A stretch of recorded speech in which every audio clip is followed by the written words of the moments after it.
Shining हा चित्रपट म्हणजे अचानक दचकवणाऱ्या भीतीपेक्षा हळूहळू मनात शिरणाऱ्या, अस्वस्थ करणाऱ्या भयाची कथा आहे. नमस्कार, मी अमोल आणि आपण पाहत आहोत मराठी हॉरर ट्यूब. या चित्रपटाची गोष्ट सुरू होते जॅक टॉरन्स नावाच्या एका लेखकापासून.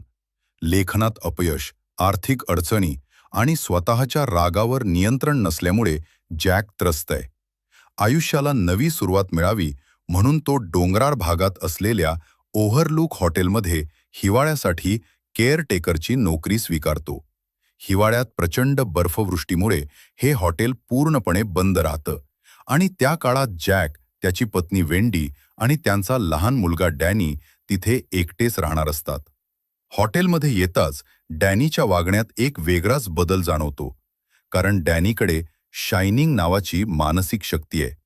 या शक्तीमुळे त्याला भूतकाळातील आणि भविष्यातील घटना दिसू शकतात. हॉटेलमध्ये पाऊल ठेवताच डॅनीला भयानक दृश्य दिसायला लागतात. लांबच लांब कॉरिडॉरमध्ये रक्ताचा महापूर, 2 जुळ्या मुली आणि अचानक ऐकू येणाऱ्या भीषण किंकाळ्या.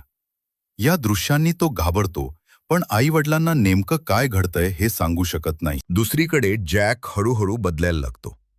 हॉटेलचा माजी केअरटेकर याच ठिकाणी आपल्या कुटुंबाची हत्या करून स्वतः आत्महत्या करतो, ही गोष्ट जॅकला कळते.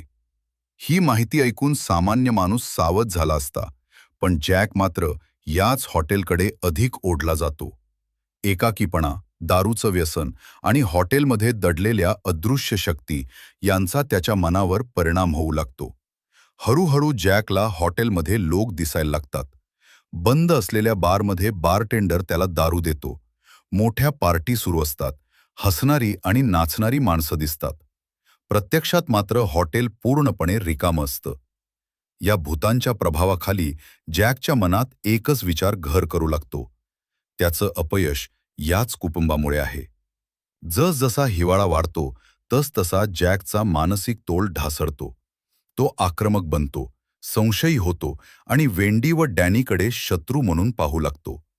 लेखनाच्या नावाखाली तो दिवसभर टाईपरायटरसमोर बसून राहतो, पण प्रत्यक्षात तो एकच वाक्य पुन्हा पुन्हा टाईप करत असतो.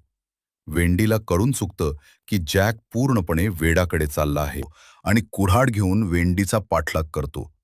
हॉटेलच्या बंद दरवाजांमागे अडकलेली वेंडी जीव वाचवण्यासाठी धडपडते. दार फोडत जॅक ओरडतो आणि त्या क्षणी प्रेक्षकांच्या अंगावर काटा उभा राहतो. डॅनी मात्र आपल्या शायनिंग शक्तीचा वापर करून मदतीसाठी मानसिक संदेश पाठवतो. शेवटी वेंडी आणि डॅनी कसाबसा हॉटेलमधून पळून जाण्यात यशस्वी होतात. जॅक मात्र बर्फात हरवतो. प्रचंड थंडीमध्ये तो गोठून मरतो असं आपल्याला वाटतं, पण इथेच चित्रपट संपत नाही. शेवटच्या दृश्यात एक जुना फोटो दाखवला जातो. त्या फोटोमध्ये 1921 सालच्या पार्टीत जॅक टॉरन्स उभा आहे. याचा अर्थ काय? जॅक या हॉटेलमध्ये नवीन नव्हता. तो आधीपासूनच या हॉटेलचा भाग होता. ओव्हरलूक हॉटेल स्वतःच जिवंत आहे आणि जे कोणी कमकुवत मनाचं माणूस इथं येतं त्याला ते हळूहळू वेडं करतं. यामुळेच द शायनिंग हा चित्रपट इतका भयानक वाटतो, कारण इथे भूतं कमी आणि माणसाच्या मनातलं वेड अधिक भीतीदायक आहे. ही कथा आपल्याला दाखवते की कधी-कधी खरी भीती बाहेर नसते, ती आपल्या मनातच लपलेली असते. अशा चांगल्या चित्रपटाच्या एक्सप्लेनेशनसाठी आमच्या चॅनलला फॉलो करा, व्हिडिओला लाईक करा आणि मित्रांसोबत नक्की शेअर करा.